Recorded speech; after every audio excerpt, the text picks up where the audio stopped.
G'day and welcome to the video tutorial on using GamTextTriggers.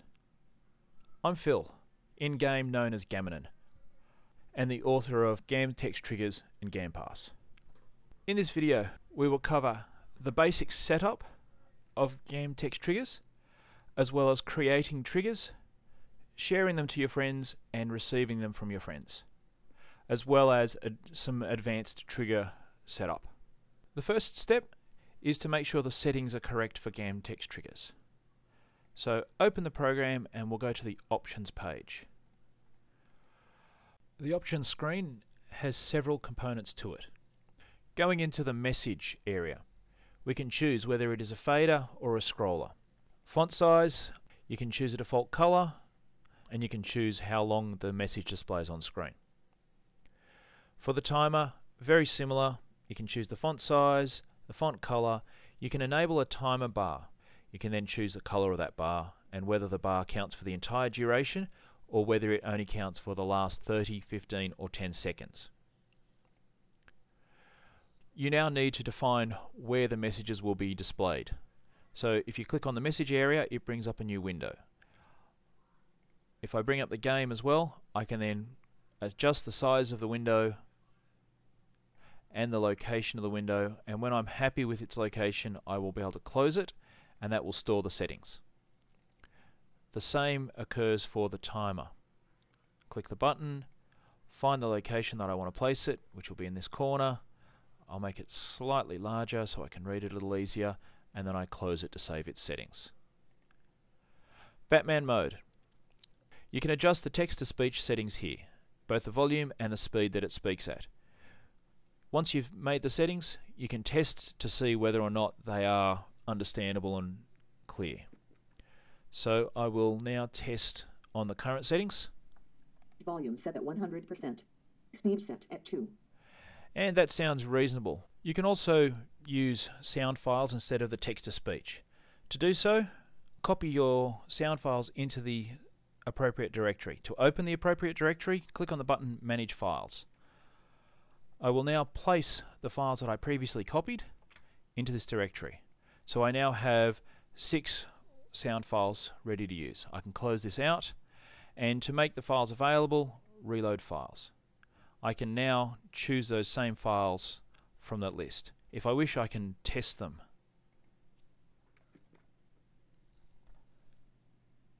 Don't melee. Now we have our settings in place, we can move on to creating triggers. To create a new trigger, select the new option and the panel below will now become active. We need to first choose what's the text to trigger by. So for an example here, I will simply just using hailing of my character. What I would like to do is I would like to display a text. So at this point I'm going to choose which text to display. So now my trigger is in place. What I will do is I'll switch back to game, and from the Fenegar character I'm going to hail, and the text appears on the screen. What I would rather is that I actually got an audio. So we'll now edit the trigger.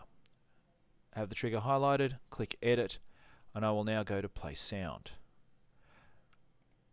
I will now use text to speech, as I can create any text I would like on the fly this way. I want to test it. So you were hailed. And that came through fine. So I will now accept that. I will switch back to the game, and again I will hail myself from my other character. You were hailed. Okay, so it's now a little bit more useful. Now receiving a hail will gain my attention. But again, I wish to change it further. And I will now use a different sound option. So instead of the text-to-speech, which can be anything I like, I may choose to use a pre-generated sound. So as you saw before, I copied in several files. One of them was my G'day mate. G'day mate. And that was fine, so I will accept that. Switching back to the game, if I hail myself again, I will still see G'day mate. And I receive the audio. Let's now create a more useful trigger. My character is a warrior, so I'm going to take one of the shorter defensives, as it allows me to test faster. and create a trigger for it. So my staunch defense. My trigger will be that text. When that occurs, I would like to display, I will now display a timer. The ability lasts for 1 minute and 12 seconds. So I'm going to give it a name. It's going to be called staunch, and it runs for 1 minute and 12 seconds. I'll need to choose a behavior. Whether it starts new every time it sees a new version of the text, whether it restarts the existing timer, or whether it does nothing if there is a timer running. You can choose to display text on completion. In this case, I will activate it and I will choose staunch down. And you can set a text to end early on. I can then choose to play a sound. So I will accept that. I now have a new trigger set. So switching back to the game, if I set my disk to run, my staunch defense, I receive firstly text in the middle of the screen to confirm that it happened, and I've got a timer showing my staunch ticking down. I still have my staunch ticking down in here, but I now have it in minutes and seconds so I can see exactly how long it runs. If I wish, I can cancel that now. So going back, I can go back to the options page, and if I cancel all active triggers, that trigger now ends. So that can be useful for testing. So I'll cancel that disk and I will start it again, and I get a new version of. As this one was set to start a new timer each time I saw the text again, when my disk becomes available, I'll cancel the current one. It does not impact on this. If I do staunch again, it will create a second timer. So you can choose when you want 2 different timers to appear at the same time versus when you only want a single timer to appear. Again, going back to the program, I can cancel all active triggers. One of the more powerful functions that you can do with triggers is you can set a substitute text. So I can ask for a trigger which includes text that I do not. So I can ask for text that doesn't exist yet. So perhaps sending a tell. I want to see text from the Fenegar character when he sends a tell to me.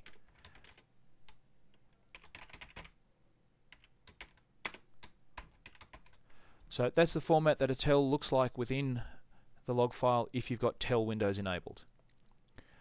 It says from Fenegar to Gamanon, colon, space, and then I use my substitute text, which is curly bracket S, close curly bracket. I will then display the text from that, meaning all I'm going to see on screen is the contents of the tell that I received. So if I accept that, go back to the game, and then send myself a test from Fenegar. This is a test. I will send that. I receive my tell, and the contents of that message comes up. I never typed "this is a test" into GamTextTriggers. I just put in a substitute. It received the substitute and it displayed it. I can make that slightly more advanced by now making it so I get it from anybody, not just from Fenegar, meaning I now remove the beginning text. So anyone sends a tell to me, it will display the text. I can then ask it to play that text to me as well. So maybe I wanted to, instead of displaying it, I want to hear the tell.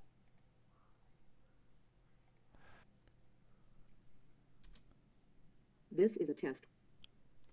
So it now has spoken the text to me. Of course, this isn't useful as I don't know who sent the text, so it's just random messages to me. So I can go back and I can create a second trigger of the exact same line. So this time I want to create a new trigger, and my substitute will be the name of the person sending the text to me. So my substitute to myself colon space. I don't need to finish the rest of the line. That will now say anything that matches this pattern, I can get the name. So I will want to play a text-to-speech of %s tells you, accept that, and I will want to rebuild this one after so that it tells me who told me the tell and then what they said. So I will copy the contents of this, I will cancel out of there, and I will remove that trigger, and I will now create a new trigger with the exact same content, play sound, and I will display that text. Accept. So I now have two triggers. First trigger, someone tells me, and it will give me the name of the person tells you. Second one will be the contents of the tell, and it will tell me that content. So switching back to the game, I will send myself another tell. Senegar tells you. This is another test. So I now have two triggers from the one text. Firstly, Fenegar tells you. Secondly, this is another test. Having the triggers is fine, but you may want to share triggers or have friends that want to share their triggers with you. So to do that, firstly, you need to allow someone permission to share triggers to you before it'll accept. This prevents random players just spamming your trigger set. So I'm going to allow Fenegar the ability to send triggers to me. So now if I go to the triggers, I'm going to use the Fenegar computer to select a trigger from the deconstruction event, and I will be sending that to myself.